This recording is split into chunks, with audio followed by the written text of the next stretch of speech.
एक बार हमारे गुरुजी सुना रहे थे कि बड़ों का तो हर स्थिति में डांट में भी आशीर्वाद होना चाहिए। एक बार उन्होंने सुनाया था कि गोहद के पास की घटना रही, पुराने जमाने की बात थी साहब। सो बारात जा रही थी, बारात में सब तैयार थे, दूल्हा राजा सजे वजे तैयार थे और बारात लड़की के यहाँ जानी थी। सो दूल्हा राजा की कोई आरती उतार रहे, कोई बलिहारी ले रहे, कोई सब। और इतने में एक उनके घर के बड़े बाबा थे, तो वो आए, उनने आकर के, पुराने जमाने की बात थी, सो दूल्हा की सब बलिहारी ले रहे थे, सब जय जयकार आरती उतार रहे थे। और बड़े बाबा जी आए, सो बीच से निकलते हुए लाठी टेकते गए और अपनी पैर की खड़ाऊं उतारी और खड़ाऊं उतार करके दूल्हा के सिर पे 4 खड़ाऊं पटक दी। पूरे सकल समाज ने कहा, ये क्या कर दिया आपने? दूल्हा विष्णु का रूप है, दूल्हा का आज सब कुछ, वो आज का मालिक सब कुछ, और ये तो आपने क्या सुन कर दिया? तो वो वृद्ध दादा को सब जब डांटने लगे तो उन्होंने कहा कि मुझे डांटो मत, हमें सब पता है जिस गांव में तुम्हारी बारात जा रही, हमें उस गांव का इतिहास पता है। क्यों, क्या हो गया? बोले हमने अपनी पैर की खड़ाऊं अपने नाती पोते को हमने 4 खड़ाऊं इसके सिर पे पटक नहीं, तो इसका सगुन यही हो गया कि अब तुम बारात सब लेके जाओगे तो सारे बारातियों के सिर पे जूते गलेंगे, पिटाई होगी, लेकिन दूल्हा राजा छक्क बच के आएगा। और बाद में जब बारात गई तो यही हुआ, वो तो अनुभव था उनका। तो बारात में कुछ उपद्रव हुए, सारे बाराती पिटे और दूल्हा का सम्मान हुआ।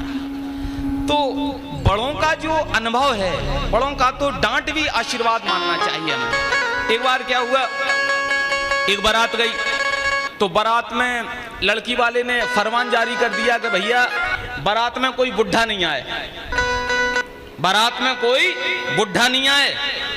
तो दूल्हा के घर वाले बोले कि भैया ठीक है, अच्छे गांव में बारात जा रही, वीआईपी माहौल है, तो एक काम करो, बूढ़े आदमियों को घर ही रख दो। तो भैया सबसे निवेदन, रिश्तेदारों से भी, घर के पुरखों से भी, कि भैया अब घर में ही रहो, तुम्हारे धोती कुर्ता घर में ही रखी रहे। तो अब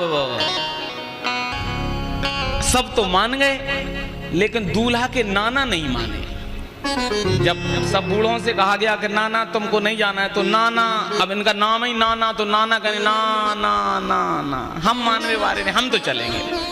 तो अब जब जिद करने लगे तो कुछ समझदार लोगों ने कहा कि नहीं मान रहे हैं तो एक काम करो, इन्हें बैलगाड़ी में जाती थी बारात उस समय, तो ले बैलगाड़ी में इन्हें बिठा लो और छुपा के ले चलो। जब बारात पहुंच जाए तो बैलगाड़ी के ऊपर पुराने जमाने में एक कवर होता था जिसको हम लोग बुंदेलखंड में सलीता बोलते थे।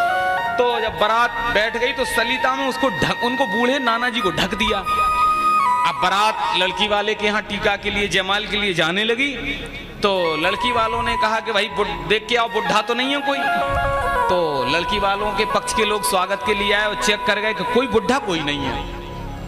तो लड़की वालों ने कहा कि जब नहीं है कोई बुढ़ा तो समझो बारात है डिग्गम डिग्गा, अब बारात वालों को अपन देखते हैं। तो लड़की वालों ने जैसी बारात सज के जाने लगी तो लड़की वालों ने कहा सुनो, बारात लेकर के तो आ गए हो, लेकिन हम अपनी बिटिया को तभी विदा करेंगे, हमारे यहाँ का नियम है, हमारी कुल परंपरा का ये नियम है कि हमारी बिटिया उसी के साथ जाएगी। हमारे गांव के किनारे से नदी बह रही है और जिस बारात वालों में, जिन बारातियों में ये क्षमता हो कि नदी का पानी सुखा दे, तो उसके साथ हमारी बिटिया की बारात हो, वो उस बारात के साथ बिटिया जाएगी। संदेश आया, अब तो पूरे बाराती घबरा गए।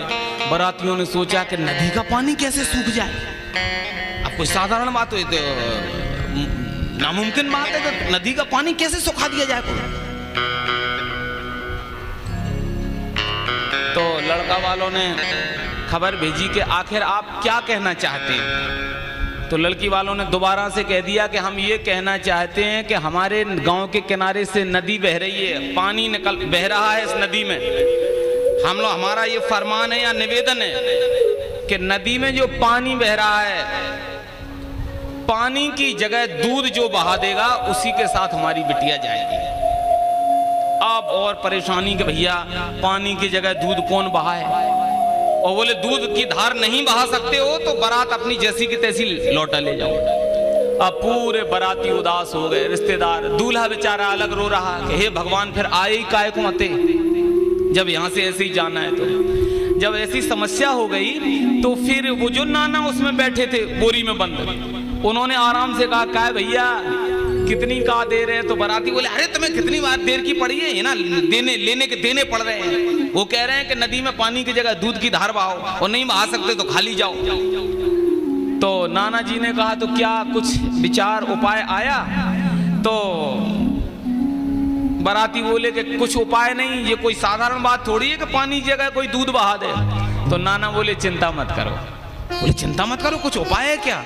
नाना जी बोले मेरे पास उपाय है। तो बारातियों ने खूब सम्मान किया, तो बताओ कान बताओ क्या उपाय है? तो नाना जी बोले कि जैसे उनने निवेदन तुमसे किया है कि नदी में पानी की जगह दूध की धार बहा दो, तुम भी जाकर के उन्हें संदेश भिजवा दो।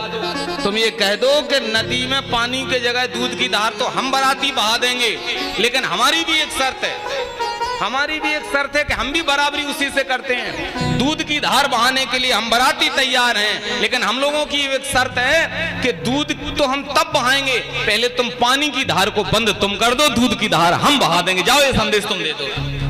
अब ये संदेश लेकर के जब वहां गए कि साहब हम लोग तैयार हैं दूध की धार बहाने के लिए, लेकिन